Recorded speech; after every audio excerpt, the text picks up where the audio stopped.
আজ থেকে আমরা এই আইন কার্যকর করলাম।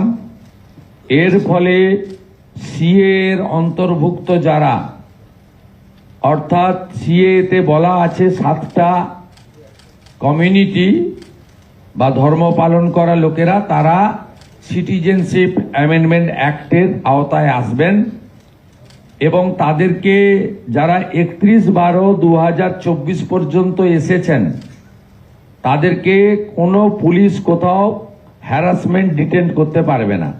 সিএ এর আওতায় যারা নেই তারা হলেন কমপ্লিটলি অবৈধ অনুপ্রবেশকারী ইনফিল্ট্রেটার্স। তাদেরকে সরাসরি রাজ্য পুলিশ গ্রেপ্তার করবে এবং ডিটেন করবে এবং হ্যান্ডওভার করবে বিএসএফ এর হাতে।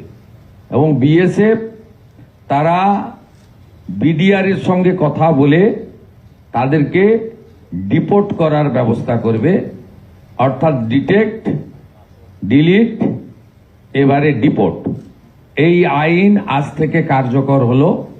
মাননীয় ডিজিপিকে এবং হোম সেক্রেটারিকে বলে দেওয়া হলো পশ্চিমবঙ্গের বর্ডার সন্নিহিত সমস্ত থানাগুলিতে এই আইন দেশের স্বার্থে, পশ্চিমবঙ্গের স্বার্থে আমরা আজ থেকে কার্যকর করলাম।